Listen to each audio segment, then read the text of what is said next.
ஆத்மா வணக்கம். ஆத்மா வணக்கங்கம்மா. என் பேர் கோபிகம்சாமி, கிருஷ்ணாவரத்துலேருந்து. நல்லதும்மா. போன மாதத்துக்கு முந்தின மாதம் போன மாதம் கேட்டீங்க. நல்லதும்மா, நல்ல கேள்வி கேட்டீங்க. அதே மாதிரி நல்ல கேள்வியாக கேளுங்க. தான்கிற அகங்காரத்துக்கும் தைரியத்துக்கும் என்ன வித்தியாசம்? ஒரு சின்ன நூலிலை தான் அதுக்கு வித்தியாசம். ஆனால் அந்த நூலிலை ரொம்ப ஆபத்தானது. ஏன்னா அந்த தான் அப்படின்ற அகங்காரம் அப்படின்னு எப்படின்னா அது தனக்குள்ளே இருக்கிற வரைக்கும் நல்லது செய்யாது. அந்த அகங்காரம் கண்டிப்பாக வேணும். தானுன்ற அகங்காரம் இல்லாமல் எந்த செயலுமே ஒரு மனுஷன் வந்து செய்யவே முடியாது. ஆனால் அது தனக்குள்ளவே வச்சுக்கணும். அது இன்னொருத்தர் மேலே தாவுச்சுன்னா அங்கே தான் பிரச்சனை வருது. அதுதான் ஒரு சின்ன ஒரு டிஃப்ரெண்ட் தான் அதுக்கும் இதுக்கும். அந்த தன்னம்பிக்கைக்கும் தானுன்ற அகங்காரத்துக்கும் ஒரு சின்ன ஒரு நூலில்லை வேறுபாடு தான். இதை வந்துட்டு இந்த தன்னம்பிக்கை அதுவே கொஞ்சம் அதிகமாகிடுச்சு அப்படின்னா அதுவே தானுன்ற அந்த திமிரு வந்து வர ஆரம்பிச்சிடுவாங்க. எனக்கு எல்லாம் தெரிஞ்சு போச்சு, எனக்கு எல்லாமே தெரியும்னு பேச ஆரம்பிச்சிருவாங்க. அது பேச ஆரம்பிக்கிற அந்த மாதிரி பேச ஆரம்பிக்கிறாலும் அது செயல் வந்து அந்த மாதிரி அவங்களுடைய செயல் அந்த மாதிரி ஆகிடும். எல்லாமே தனக்கு தெரிஞ்சிட்டது மாதிரியே பண்ண ஆரம்பிச்சிருவாங்க. அப்போ அந்த மாதிரி மனிதர்களோட யாருமே இணக்கமாக இருக்க முடியாது. ஏன்னா அந்த எண்ணம் தானுன்ற அந்த எண்ணம் வந்துடுச்சு. அது அடுத்தவங்க மேலேயும் பாயுது. அப்படி பாய விடாமல் தானுன்ற அந்த அகங்காரத்தை தனக்குள்ளவே அடக்கி அந்த தனக்குள்ளவே அடக்கி வச்சு அந்த அகங்காரத்தை நல்ல செயலுக்கு திருப்பி விடணும். நல்ல செயலுக்கு அந்த அகங்காரத்தை திருப்பி விட்டிங்கன்னா பிரமாதமான ஆளாகிடுவீங்க. நீங்கள் 4 பேர் மதிக்கிற மாதிரி ஒரு நல்ல ஒரு மரியாதைக்குரிய ஒரு மனுஷனாக ஆகிடுவீங்க. அதான் ஒரு விஷயத்தை இன்னொருத்தர்கிட்ட நம்ம சொல்லும்போது அந்த சொல்கிற விதம் தான்ன்ற அகங்காரம் உள்ளவங்க என்ன பண்ணுவாங்க, அந்த சொல்கிற விஷயத்த அப்படியே ராவாக அப்படியே கொட்டிடுவாங்க. நான் சொன்னேன் நீ செய்யுத அப்படிம்பாங்க. நீ சொன்னால் நான் செய்யணுமான்னு ஒன்று அவங்க, நீ சொன்னால் நான் செய்யணுமா அப்படின்னு அவங்க ஆரம்பிப்பாங்க. அப்படி வராது. இந்த தனக்குள்ளே அடக்குனவங்க என்ன பண்ணுவாங்கன்னா அதை எப்படி சொல்லணும், அவங்களுடைய மெச்சூரிட்டி எப்படின்னு பார்ப்பாங்க. அது அவங்கள்ட்ட எப்படி சொன்னால் அந்த வேலை அவங்க செய்வாங்க அப்படின்னு அழகாக அந்த வேலையை அவங்கள்ட்ட அழகாக வாங்கிட முடியும். ஆனால் சொல்கிற விதத்தில் சொல்லி வாங்கிடலாம். அப்போ எல்லாமே வந்துட்டு ஒரு மனிதனை வந்து நம்ம வந்து இந்த அகங்காரம் கொண்டு அழிக்கவும் முடியும், அகங்காரம் கொண்டு ஆக்கவும் முடியும். ஆக்கிற சக்தி அழிக்கிற சக்தி ரெண்டுக்குமே இந்த அகங்காரத்துக்கு உண்டு. அதனால் நம்ம இதை வந்து ஆக்கிற சக்தியாக நம்ம மாற்றிக்கணும். அகங்காரம் உள்ளடக்கி ஐம்புலனை சுட்டரித்து தூங்காமல் தூங்கி சுகம் பெறுவது எக்காலம் அப்படின்னு நம்மளுடைய பத்திரகிரியார் ரொம்ப அழகாக இந்த வார்த்தையை வந்து விவரிச்சிருக்காரு. இந்த அகங்காரத்தை பற்றி அகங்காரம் உள்ளடக்கி, அதை வெளிக்காட்டக்கூடாது, வெளியில் விடக்கூடாது. அகங்காரத்தை உள்ளடக்கு, ஐம்புலனையும் சுட்டறி, கண் வாய் மூக்கு செவி இப்படின்னு 5 புலன்கள் இருக்கு இல்லையா, அந்த 5 புலன்களையும் சுட்டறி ஒன்றும் இல்லாமல் பண்ணிவிடு. தூங்காமல் தூங்கு அப்படின்னா தூங்காமல் தூங்குறதுன்னா நம்ம ஒரு வகையில் பாடம் பண்ணுறதும் சொல்லலாம். நம்ம பயிற்சி முறை அப்படி தான் இருக்குது. யோகத்தில் வந்து தூங்காமல் தூங்குறது அதை அவேர்னஸ் விழிப்புணர்வோடு இருக்கிறது. அந்த விழிப்புணர்வோடு இருக்கிறது எப்படின்னா அடுத்தவன் எப்படி இருக்கான், இவன் எப்படி இருக்கான் அப்படி இல்லை, தன்னை பற்றியே தான் விழிப்புணர்வோடு இருக்கிறது. அதுதான் அவேர்னஸ். இந்த அவேர்னஸை வந்து நம்ம வந்து வாழ்வியல் முறையாகவும் எடுத்துகிட்டு வரணும். இதை இந்த அவேர்னஸை விழிப்புணர்வை வாழ்வியல் முறையாகவும், அதாவது வாழ்வியல் முறையாக எப்படின்னா எந்த காரணத்தை கொண்டு தவறு செய்யாத ஒரு விழிப்புணர்வு, அதுதான் விழிப்புணர்வு. நீங்கள் தவறு செஞ்சிட்டிங்கன்னா உங்கள் மனம் தெளிவாக இல்லைன்னு அர்த்தம். தவறு செஞ்சிட்டிங்கன்னா ஐயோ சாரிங்க அப்படின்னா தெளிவாக நீங்கள் இல்லை, பதட்டமாக இருக்கீங்கன்னு அர்த்தம். அந்த மாதிரி வார்த்தை வரக்கூடாது. ஸோ சாரின்ற வார்த்தையை வாயில் வரக்கூடாது. அப்படி வந்துடுச்சுன்னா நீங்கள் பதட்டத்தில் இருக்கீங்கன்னு அர்த்தம். அது இல்லாமல் அந்த வார்த்தையை நீங்கள் பயன்படுத்தாமல் நீங்கள் வந்து அழகாக உங்களுடைய காரியங்களை நேர்த்தியாக சிறப்பாக விழிப்புணர்வோட ஒரு விஷயத்தையும் கவனித்து செய்யணும். அப்படி செய்யும்போது எந்த பாவமும் வராது, எந்த பழிபாவமும் உங்களுக்கு வராது. அப்படி விழிப்புணர்வோடு கவனமாக செய்கிறதுக்கு அகம்பாவம் உங்களுக்கு வந்து அந்த துணை கொள்ளணும். அது உங்களை அதுக்குள்ளே நீங்கள் கைக்குள்ளே வைக்கணும். நீங்கள் இதுதான் இதில் இருக்கக்கூடிய சூட்சமம். இந்த சூட்சமத்தை புரிந்தவர்கள் தான் மிகப்பெரிய வெற்றியாளர்களாக ஆகியிருக்காங்க.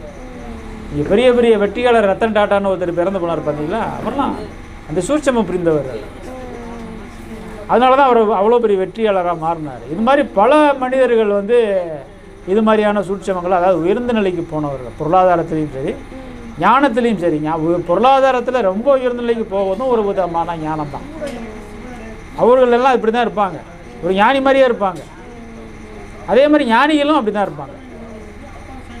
அதனால் இதுக்கெல்லாம் அடிப்படை காரணம் என்னென்னா அகங்காரத்தை கவனித்து அதை தனக்குள்ளவே அடக்கிறது தான். அப்படி அடக்கிட்டிங்கன்னா உங்களை நீங்களே புரிஞ்சுக்கலாம். அதுதான் தன்னை எறிதல் என்ற உயர்ந்த நிலைக்கு உங்களை அதை எடுத்துகிட்டு போகுது.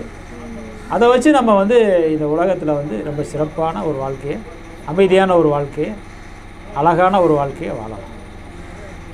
வைராக்கியத்தை அதுதான் ரொம்ப முக்கியம், அதை வச்சுக்கணும் அப்படின்னு சொல்கிறீங்க.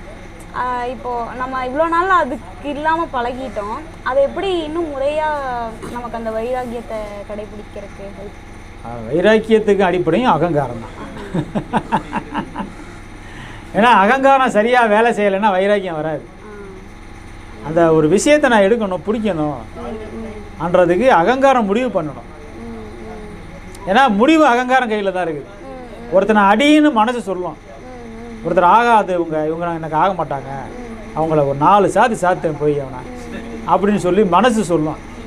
ஆனால் மனசை சொன்னதை புத்தி என்ன சொல்லுனா, பயங்கரமான அழுப்பானி, அவன் பெரிய பெரிய ஆளெல்லாம் அவன் கையில் வச்சுருக்கிறான், நீ பாட்டுக்கு அவனை போட்டு அடிச்சேன்னா அவன் ஆளெல்லாம் வந்துடுவான், உடனே அடிப்பான் அவன் அப்படின்னு புத்தி சொல்லும்.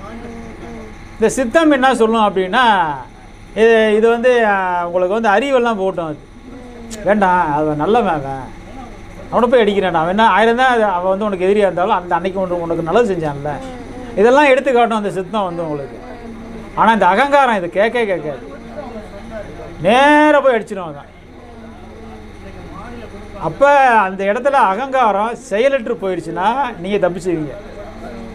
இல்லை அந்த அகங்காரம் ரொம்ப வீரியமாக இருக்குது, மனசு சொன்ன உடனே இந்த ரெண்டையும் கேட்காது, இந்த புத்தியும் கேட்காது, இந்த சித்தம் சொல்கிற ஆலோசனையும் கேட்காது.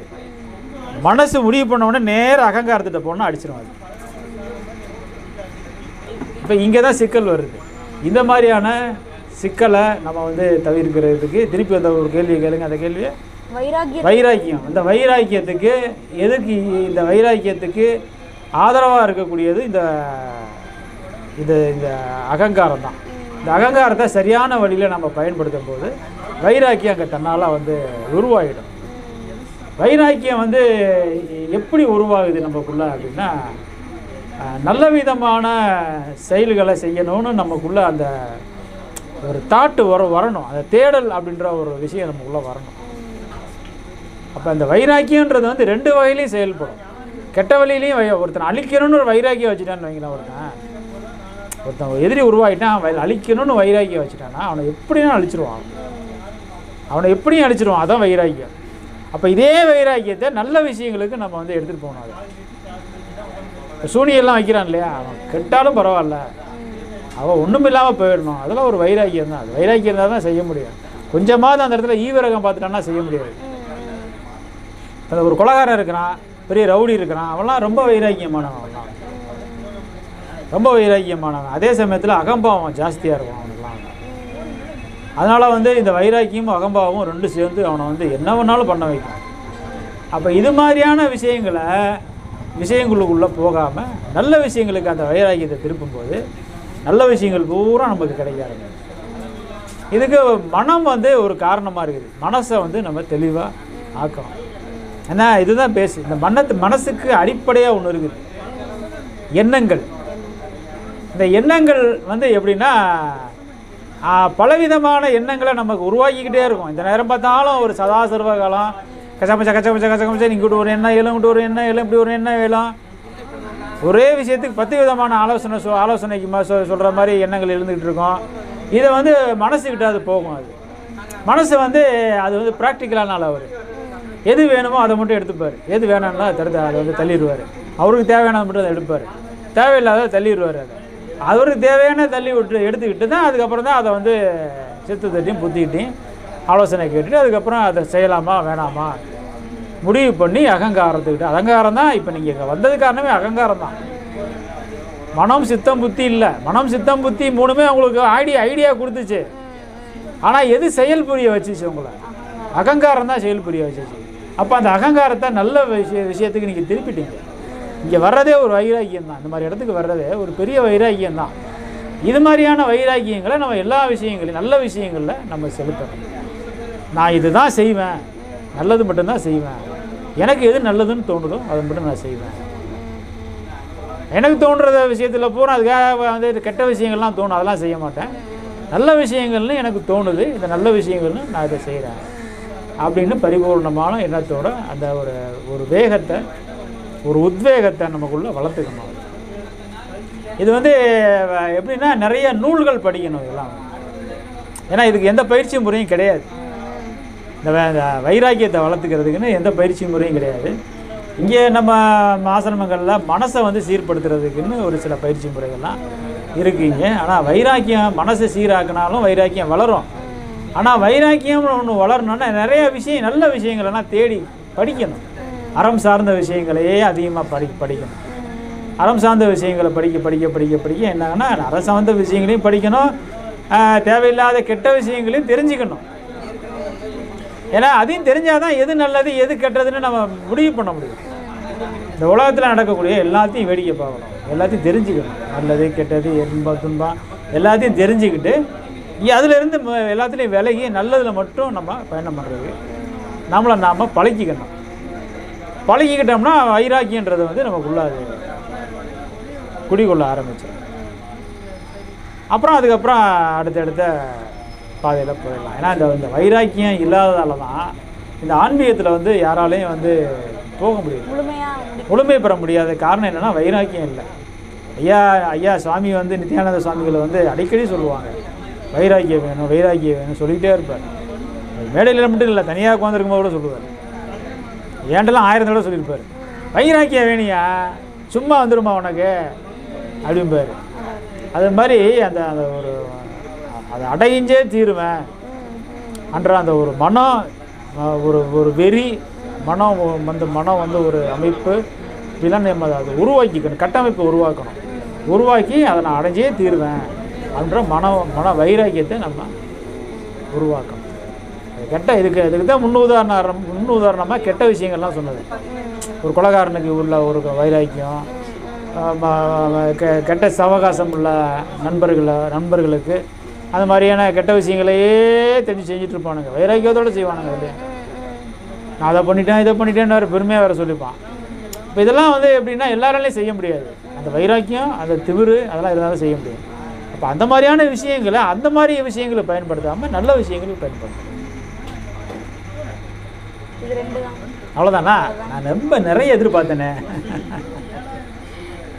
இது 2 சார்ந்து தான் நிறைய வருது. இது 2லயே கொஞ்சம் நிறைய அடங்கிருங்காட்டி அதுக்கு அடுத்து எடுத்துகிட்டு போகிறேன். கண்டிப்பாக.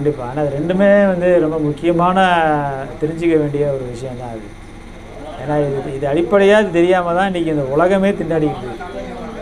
எது தன்னம்பிக்கை, அதாவது ஓவர் கான்ஃபிடென்ட்னு சொல்லுவாங்க இல்லையா, அந்த மாதிரி ஓவர் கான்ஃபிடென்ட்டில் சில பேர் வீணாக போயிடுவாங்க. அப்படி ஓவரான தன்னம்பிக்கை, அதிகப்படியான தன்னம்பிக்கை அந்த மாதிரிலாம் வைக்கக்கூடாது. நம்மளுடைய தகுதி என்னவோ, நம்மளுடைய வேகம் என்னவோ அதுக்கு தகுந்த திட்டமிடல் தான் இருக்கணும். அப்போ தான் வாழ்க்கை வந்து நல்லா போகும். நமக்கு ஒரு திறமை இருக்காது, நமக்கு ஒன்றும் வேகம் இருக்காது. ஒரு விஷயம் ஒரு துறையில் வந்து நம்ம அதில் வந்து எக்ஸ்பர்ட்டாகவும் இருக்க மாட்டோம். ஆனால் அதில் துறையில் வெற்றி பெறணும் நம்ம ஆசை மட்டும் இருக்கும்.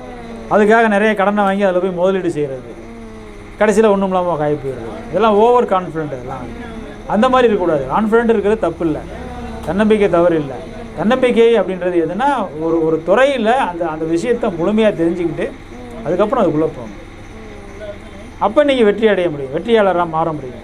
ஒன்றுமே தெரியாமல் அதுக்குள்ளே போய் தான் பல பேர் வந்து இன்றைக்கி பேங்கில் லோன் கொடுக்குறான்னு சொல்லிட்டு அங்கங்கே லோனை வாங்கி என்ன பண்ணுறான், தொழில் ஆரம்பிச்சிடுறான். அவனுக்கு அதை பற்றி எதுவுமே தெரியறதில்ல.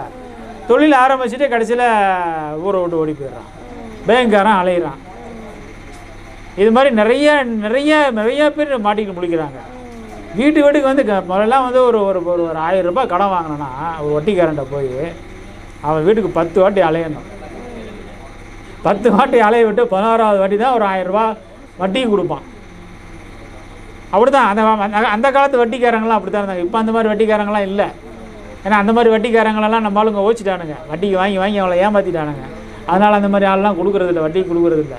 ஒரு படத்தில் வந்து வடிவேலை வந்து அவருடைய அசிஸ்டன்ட் ஒருத்தர் வந்து சொல்லுவார்லான்னு, நீங்கள் டெரர் பேஸாக இருக்கீங்கண்ணே, நீங்கள் வட்டி கொடுங்கண்ணே அப்படின்னு. அந்த மாதிரி நிறைய பேர் வந்து நிறையா பேர்த்த ஏமாற்றிட்டாங்க வட்டி கொடுக்குறவங்களெல்லாம். அதனால் இப்போ யாரும் வட்டி கொடுக்குறது தான். அதனால் என்ன பண்ணிட்டா இப்போ பேங்க்காரனை வீட்டுக்கே வந்துடுறான், இல்லை வாட்ஸ்அப்பில் கேட்குறான் வட்டி கொடுக்கவா, பணம் இருக்கு வேணுமான்றான். ஆப்பில் போனாலும், அதாவது கூகுள் பே ஆப்பு இந்த மாதிரி நிறையா விஷயங்கள் ஆப்பில் இருக்கு இல்லையா, அவன் கேட்குறான் வட்டிக்கு வேணுமா காசு வேணுமான்னு கேட்குறான். இப்போ எல்லா இடமும் வந்து காசு கொடுக்குறதுக்கு ரெடி ஆகிட்டானுங்களா. அதனால் இந்த காசு வாங்குறதுக்குன்னு ஒரு குரூப் எப்போ பார்த்தாலும் ஃபார்ம் ஆகிட்டே தான் இருப்பாங்க. ஜென்ரேஷனாக வருவாங்க, காசு வாங்கிட்டே இருப்பாங்க. இவங்க எதை பற்றியும் கவலைப்படவே மாட்டாங்க. காசு எவனா கொடுக்குறான்னா போதும், நேராக போய் அங்கே போய் நின்றுவாங்க. அவன் கொடுக்குறானா, அவன் வாங்குறானா, வாங்கிட்டு என்ன பண்ணு இப்போ கணக்கு கொடுக்குறான்னு சொல்லிட்டான். அப்போ ஏதாவது ஒரு தொழில் பண்ணுவான், எதையாவது ஒரு தொழில் பண்ணுறது, அவனுக்கு தெரியாத ஒரு தொழிலை போய் பண்ணுறது, பண்ணிவிட்டு கடைசியில் மாட்டிக்கிட்டு அவஸ்தையில் மாட்டிக்கிறது.